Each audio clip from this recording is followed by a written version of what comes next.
So yan mga kadrama-rama, lang ko pong inaabangan nyo po no yung next na mangyayari dito sa Born to Shine dahil sobrang nakaka-tense at nakaka-excite na nga din po talaga yung pinapakita ni Director every episode dito. Ngayong papalapit na nga din po talaga yung pagtatapos nito.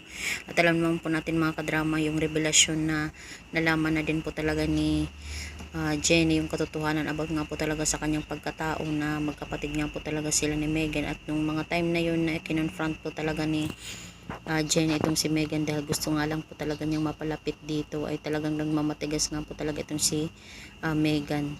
Tapos talagang nasabi din talaga ni Jenny yung katotohanan na magkapatid sila at magkapatid sila sa ama. Itong si Megan naman ay talagang sinabi niya na alam mo na rin, at talagang itong si Jenny ay hindi din talaga makapaniwala sa sinabi ni Megan na matagal na palang alam nito dahil sabi sa pagkakaalam ni Jenny, sinabi ni Minchi sa kanya na hindi lang po muna daw pinapaalam ni Miss Dara kay Megan, pero sa huli ay nagsinungaling po talaga itong si Dara dahil matagal nang alam po talaga ni Megan dahil ayaw lang po talaga sabihin ni Megan yung katotohanan dahil ayaw nga po talaga niya na makuha ni Jenny daw kung anong mayroon siya. At ito naman si Jenny ay talagang sinabi na ayaw naman daw niya yung apelyido na kung anong mayroon siya. Ang gusto lang daw niya ay silang dalawa na magkapatid, pero nagmamatigas pa rin talaga itong si Megan dahil feeling niya inagaw ni Jenny yung lahat-lahat sa kanya na dapat daw para sa kanya.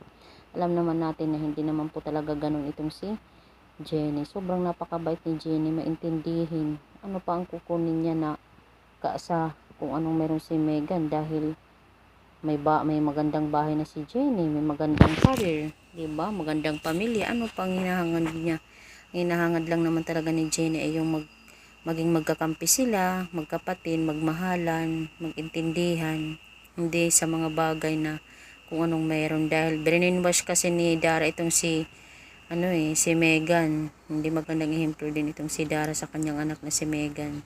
Kasi sinabi ni Dara na kukunin daw ni Jenny yung lahat ng sa kanya. Kaya yun ang nasa isip niya. Kaya ayan, mahirap talaga na maging okay sila. Pero dahil din sa mga sinabi din talaga ni Megan kay Jenny, sobrang nasaktan talaga itong si Jenny ng sobra-sobra. Kaya sabi ni Jenny, kung ayaw mo akong maging kapatid, ayaw ko sa'yo Megan. Diba? Sa character pa naman or sa attitude ni Megan na kung mayroon siya ay talagang walang sino magkakagusto sa kanya. Hoping nga po talaga ay na kung sukuan man talaga ito ni Jenny sa ngayon, sana hoping dumating yung panahon na maging okay silang dalawa.